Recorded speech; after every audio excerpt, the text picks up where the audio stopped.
Assalamualaikum warahmatullahi wabarakatuh. Selamat pagi anak-anakku. Tetap semangat di rumah saja.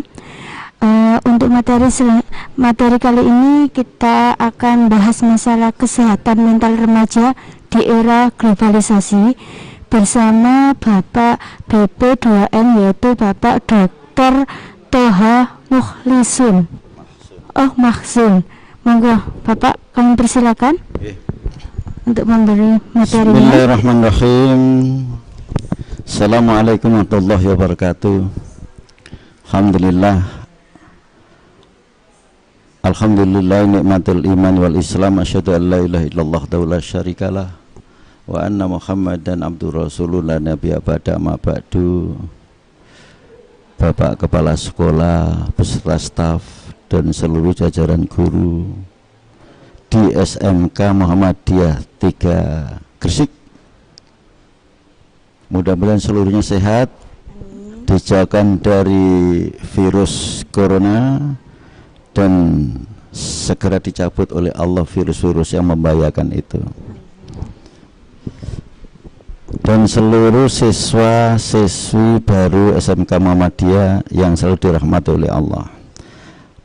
Pagi hari ini kami berjumpa di SMK Muhammadiyah 3 Gresik bersama Badan Penyalahgunaan Penanggulangan Narkoba BP2N PDM Gresik. Insya Allah kita akan membahas tentang kesehatan mental remaja di era globalisasi yang terpengaruh oleh nafsa, narkotika, psikotika, dan adiktif. Ceknya gak ada yang nomor. Ini apa itu kurikulum saya sehari-hari ngajar di salah satu perguruan tinggi swasta di Surabaya dan di PDN Gresik sebagai ketua BP2N Kabupaten Gresik. Apa sih BP2N itu? Tentunya kita harus kenalkan pada masyarakat Muhammadiyah, khususnya anak-anak SMK ini. Kita itu menanggulangi tentang bahaya narkoba yang ada di lingkungan perguruan Muhammadiyah Gresik. Bagaimana caranya BP2N itu proaktif dengan perkembangan anak-anak sekarang ini yang sudah terbius dengan berbagai macam pengaruh, tidak hanya masalah-masalah sains teknologi lewat Android, lewat HP dan lain sebagainya, bisa terpengaruh juga masalah hubungan dengan masyarakat sekitarnya, juga pengaruh dengan produk industrialisasi yang ada. Maka kami mencoba untuk mengenalkan diri agar anak-anak bangsa, khususnya warga Muhammadiyah ini bersih dari bahaya narkoba ini. Lanjutannya, Mas.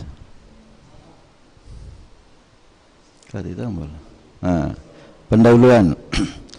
Masa remaja adalah masa yang ditandai oleh adanya perkembangan yang positif, yang pasif dari aspek biologik, psikologik, dan juga sosialisnya. Kondisi ini mengakibatkan terjadinya berbagai harmonisasi, disharmonisasi, membutuhkan satu penyeimbangan sehingga remaja dapat mencapai taraf perkembangan psikologi psikososial yang matang. Oleh karena itu maka harus kita persiapkan dengan betul bagaimana agar lajunya narkotika ini tidak menjebak anak-anak kita.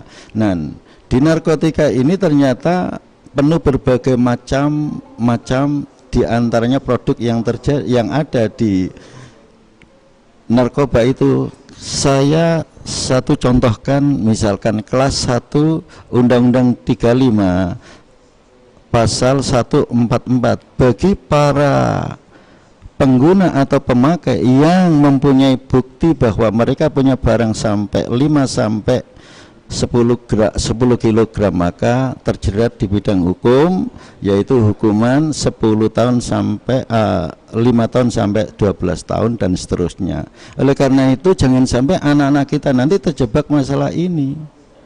Memang narkoba itu bukan haram, karena narkoba itu sebagai syifa, sebagai obat.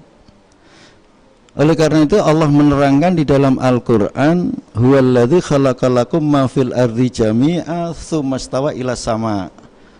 Al-ayah.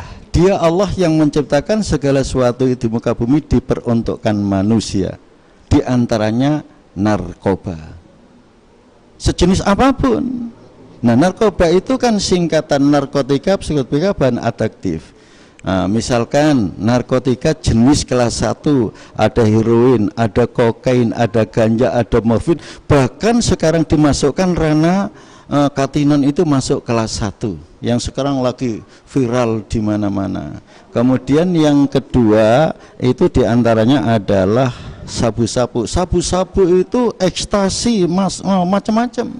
Banyak sekali, ribuan yang sekarang beredar untuk membius masyarakat. Kemudian yang ketiga itu tentunya tidak lepas dari rokok. Anak Indonesia pengguna narkoba itu rata-rata 90% berangkatnya dari perokok. Lah ini yang perlu diantisipasi Bapak Ibu sekalian, kaitannya siswa ketika masuk sekolah harus dibatasi masalah ini, dan tugas guru tidak hanya di sekolah tapi terseret di tengah masyarakat dalam mengawasi anak didiknya. Insya Allah kalau saling wa ta'awanu alal birri wa taqwa, otomatis akan terjalin hubungan kebaikan ini, insya Allah akan teratasi. Kemudian ada 3 faktor yang mempengaruhi, yang berperan di dalam perkembangan mental anak bangsa itu. Yang pertama faktor individu, ya, individu. Jadi faktor individu untuknya dirinya sendiri. Bagaimana caranya dia itu jangan sampai terjebak dengan masalah narkoba, masalah apalagi teknologi lah. Sekarang ini yang berkembang nyuwun sewu, pernah data kami ketemukan anak lulusan aliyah itu ternyata sudah pinter agamanya, ahli sains teknologi, tetapi karena itu tidak dipraktekkan dan tidak difahami secara kontekstual, maka yang terjadi punya perilaku yang berbeda, sampai pengalaman komputernya disalahgunakan untuk membobol bank dan sebagainya. Itu banyak sekali. Karena ini terpengaruh dengan kondisi sosial yang berkembang, yang beraneka. Yang kedua, faktor pola asuh. Ini tentunya orang tua. Seberapa besar orang tua itu memperhatikan putra-putrinya yang pertama ketika di rumah. Ketika di rumah itu tentunya orang tua harus paham tanda-tanda anak yang terindikasi narkoba itu bagaimana caranya. 1, ketika masuk ke rumah itu biasanya tidak betah di rumah. Masuk kamar dikunci. Ketika ditegur oleh orang tuanya, pertama diam. Yang kedua diam, yang ketiga memberanikan omongan terhadap orang tua itu. Akhirnya apa? Masalah ini kemudian dibawa keluar, maaf saya bete di rumah karena bokap saya, nyokap saya itu sudah tidak suka lagi terhadap saya karena marah-marah. Padahal seyogyanya ketika orang tua menegur terhadap anak itu, maka orang tua itu masih sayang terhadap anaknya. Itu diantaranya. Yang kedua, ketika tidurnya anak, seberapa besar orang tua itu memperhatikan tidurnya anak. Itu ketika di rumah. Ketika di rumah ternyata jam sekian sampai sekian tidak ada di rumah, orang tua harus bangkit mencari gimana anak saya, di mana saya. Lah, pengawasan ini tidak hanya cukup ketika dia masa SD, SMP, SMA sampai perguruan tinggi pun dia kos sendiri atau mondok, tetap butuh perhatian dan kasih sayang terhadap orang tua, minimal doa. Kemudian yang ketiga, faktor lingkungan yang sangat pluralistik, beraneka ragam bentuknya. Faktor lingkungan itu ternyata luar biasa. Contoh, HP Android saja. Kalau orang tua tidak tanggap, kadang-kadang ini sudah terbiasa, anak tidak dibelikan HP ya stres, anak dibelikan HP juga bingung, ketika di rumah main HP. Itu orang tua harus tanggap, harus betul-betul tanggap. Kenapa? Karena rusaknya regenerasi Indonesia itu diantaranya adalah 98,6% itu terjebak, terbius dengan lajunya HP, sehingga dia punya perilaku yang berbeda. Kemudian data 66,8% ketika itu data berkembang lagi menjadi 75% waktu mensosnya Indra Parawansa, Ibu Indra Parawansa yang sekarang jadi Bapak Ibu Gubernur itu sampai mencapai 75% anak Indonesia usia produktif sudah tidak bisa dipertanggungjawabkan lagi, alias tidak gadis. Itu sudah berkembang. Untuk itu maka kemudian faktor risiko dalam memberantaskan masalah ini agar anak-anak bangsa terselamatkan, tentunya ada faktor risiko. Faktor risiko diantaranya adalah faktor risiko, faktor individu, faktor risiko risiko sosial, dan selanjutnya itu apa atas itu, faktor genetik. Nah, ini perlu ada faktor-faktor ini sangat penting. Tadi di depan sudah kami ketahui, kami tunjukkan bahwa faktor risiko itu di antara faktor individu yang terindikasi masalah narkotika. Lanjutannya, Mas. Nah, kemudian faktor protektif. Di antara faktor protektif itu adalah karakteristik watak, ya, personil yang positif. Artinya apa? Karakter, pendidikan karakter itu perlu ditanamkan pada anak-anak usia reproduktif. Apa inti daripada karakter itu? Pendidikan karakter itu intinya adalah di bidang tauhid dan akidah. Itu sebagai filter utama dalam rangka untuk memfilter lajunya pengaruh-pengaruh sosial itu. Di antaranya kemudian akhlak. Jadi setelah akidah diperkuat, akhlak tentunya otomatis akan berjalan dengan sendirinya. Kemudian tingkah laku, tingkah intelektual yang baik. Artinya tingkat ini ketika faktor karakter ini sudah dibina dan diarahkan dengan baik, otomatis intelektualitas di dunia akademiknya akan jalan dengan baik, insya Allah. Masih berapa menit? 20 menit. Berapa? Sudah. Lanjut. Kemudian yang berikutnya, Allah berfirman di dalam Al-Quran surat ketiga ayat 110, kuntum khaira ummah ukhrijat linnasi ta'muruna bil ma'ruf al-ayah. Kuntum khaira umat itu semuanya baik, tidak ada yang jelek, tidak ada yang kurang, semuanya menjadi khair, menjadi baik. Makanya kullu maulidin yuladul fitrah, semuanya menjadi baik. Cuman fa'abawahu yuhawidanihi, itu pengaruh sosial, tingkat internal, eksternal maupun non formal. Jadi oleh karena itu, dengan pengaruh-pengaruh sosial inilah kemudian mari kita semua bekerja sama untuk memperhatikan anak-anak kita ke depan. Ketika anak di sekolah kita perhatikan, ketika anak di rumah diperhatikan orang tua, ketika anak di masyarakat, maka harus kita perhatikan bersama-sama. Antara masyarakat, orang tua dan sekolah harus saling membantu. Insya Allah akan terawasi dengan baik. Lanjut, Pak. Nah, ini baru narkoba. Apa sih narkoba itu? Narkotik singkatan adalah singkatan narkotika, psikotropa, dan jadi di teman tadi sudah kami sampaikan bahwa narkoba itu singkatan yang ada 3 poin: heroin, kokain, ganja, morfin, dan gatinon. Kemudian ada ini narkotika, sudah ada jelaskan narkotika. Terus lanjut, Mas. Nah, psikotropika yang bentuknya seperti ini, ya sabu-sabu, ya apa itu ekstasi, ini macam-macam banyaknya, kadang-kadang tidak bisa membedakan antara ini obat yang terhalang dan tidak membedakan. Karena apa?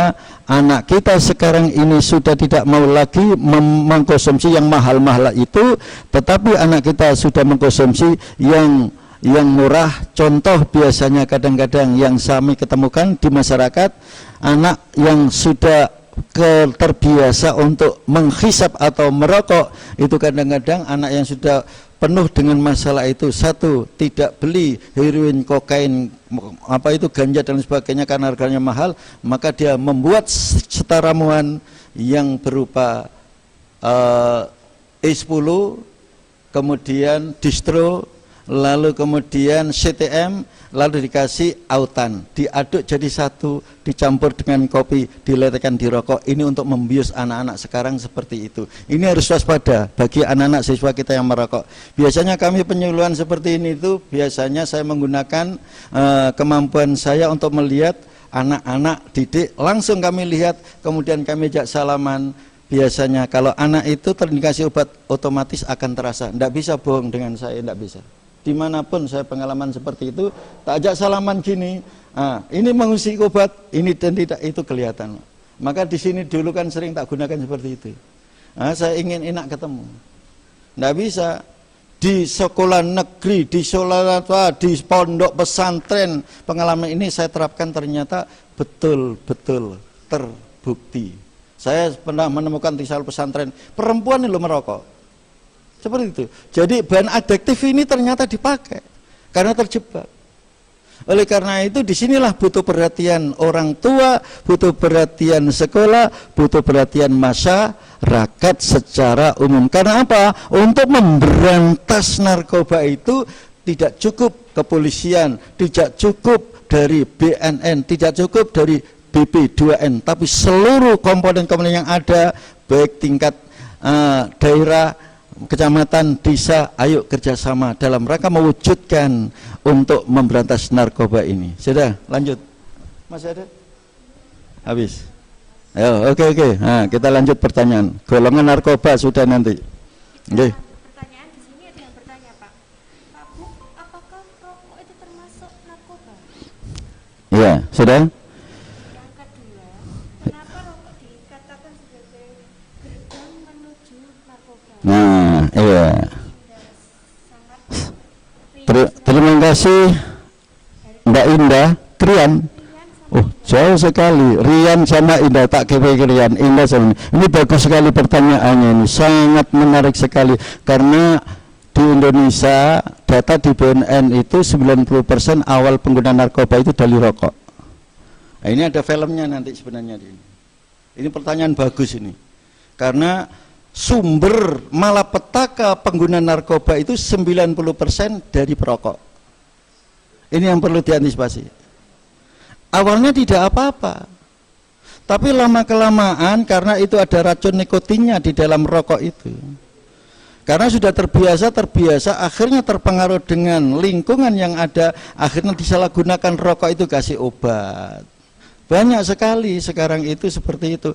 Maka rokok itu awal mulanya adalah pengguna narkoba itu awal mulanya adalah 90% dari perokok yang aktif. Oleh karena itu hati-hati. Misalkan saya Tita, ini contohnya Mbak ini aja sebagai contoh ya. Saya perokok, terus kemudian duduk bersama seperti ini. Lalu rokok itu ada obatnya. Asapnya saya hembuskan ke Mbak ini, set, otomatis akan terperangkap otaknya. Otomatis selama 1 kali tidak apa-apa, 2 kali, 3 kali, subhanallah, luar biasa. Sampai merasakan asap rokok yang aku obati tadi kesamaan. Akhirnya terjadi fly. Seperti itu. Oleh karena itu, ayo anak-anakku semuanya, saya tidak melarang hukum rokok menurut Islam adalah makruh. Makruh dalam konsep Islam. Tetapi bahaya kedepannya inilah yang luar biasa. Maka kalau bisa hindari perokok, kalau bisa seperti itu. Oke? Ada lagi pertanyaan? Sudah. Waktunya cukup? 5 menit lagi? Nggih. Sudah cukup? Nah, saya lanjutkan. Untuk itu maka mari seluruh komponen yang ada di SMK Muhammadiyah 3 ini, ayo bantu BP2N, bantu BNN, bantu kepolisian. Sekiranya di lingkungan Anda ditemukan pengguna, jangan dirahasiakan.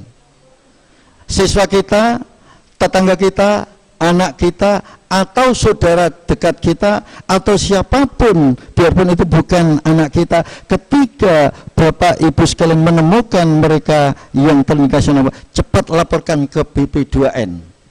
Cepat. Semuanya kan punya telepon, informasi BP2N, PDM Gresik ini selalu proaktif untuk menjalani tugas ini. Oleh karena itu jangan dirahasiakan. Kapanpun dan dimanapun, ketika menemukan anak-anak kita, tetangga kita terindikasi narkoba, tidak usah lapor ke kepolisian, tidak usah lapor ke BNN, laporkan ke BP2N, insya Allah akan kita tindak lanjuti. Oleh karena itu BP2N juga punya badan hukum untuk menyelesaikan kasus ini. Sudah pernah kita gunakan Ustaz semuanya. Jadi ada kasus tidak jelakan di kecamatan mana, itu juga terindikasi, langsung kita gerak, laporan kami, bagian hukum kita kontak, langsung jalan, akhirnya terselesaikan dengan baik. Nah, yang kedua, tolong ketika menemukan anak-anak kita, siswa kita ternyata pengguna atau pengedar, 1 kali 24 jam cepat laporkan, jangan ditunda-tunda. Cepat laporkan, jangan ditunda-tunda, langsung kita tangani, insya Allah. Walau pada waktu itu laporan tengah malam pun kami harus berangkat. Oleh karena itu sekarang ini harus sudah menyatukan, menyamakan visi dan visi kita dalam rangka untuk menyeterilkan bahaya narkoba di lingkungan warga Muhammadiyah, khususnya di Kabupaten Gresik, pada umumnya untuk masyarakat-masyarakat yang lain. Mudah-mudahan bermanfaat apa yang kami sampaikan. Kami akhiri. Assalamualaikum warahmatullahi wabarakatuh.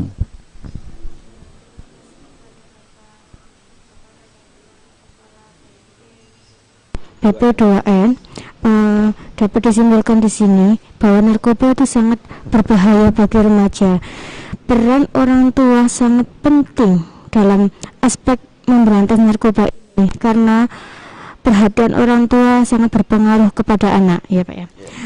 Oleh karena itu kita semua harus saling bergotong royong, baik lingkungan sekolah, lingkungan keluarga, atau lingkungan masyarakat, saling mendorong anak untuk tetap semangat belajar, tidak menyalahgunakan hal-hal yang negatif, contohnya narkoba. Jadi kita semua harus saling berpegangan tangan untuk memberantas yang namanya narkoba. Oke, terima kasih. Saya sampaikan, wassalamualaikum warahmatullahi wabarakatuh. Minta fotonya, Pak. Sudah? Foto atau foto dikirim. Sebentar, Mbak, jangan dianu dulu, supaya data kami. Nanti siswa-siswa bisa kita lihat ya.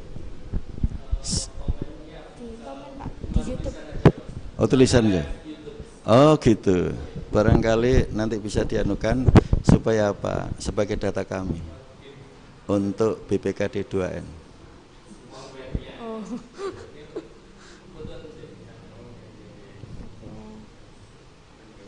Nggih, bismillah, mudah-mudahan siap untuk memberantas narkoba. Nggih. Tangannya Pak, jempol gini Pak. Alhamdulillah. Sudah. Oh gitu ya. Sip. Yes. Ayo kita berantas narkoba bersama-sama. SMK 3 Gresik bisa. Nah gitu. Nggih. Sudah? Oh lagi, ayo. Ayo kita bersama-sama. SMK Muhammadiyah 3 Kabupaten Gresik berantas narkoba di lingkungan SMK Kabupaten Gresik. Terima kasih. Terima kasih Pak D.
Oke, perhatikan kepada seluruh peserta Fortasi 2020 SMK Muhammadiyah 3 Gresik. Nanti sekitar jam 10 kita akan lanjut di materi tentang COVID-19 yang akan disampaikan dari MCCC, yang akan disampaikan nanti Ustadz Harun. Jadi tolong dipersiapkan Zoom-nya ya. Jadi nanti kita via Zoom biar bisa diskusi dengan baik. Dan diperhatikan saat materi jangan sampai ada mikrofon HP yang aktif. Diperhatikan lagi. Jika ada materi di Zoom nanti mikrofon HP jangan ada yang aktif sampai ada sesi tanya jawab. Oke.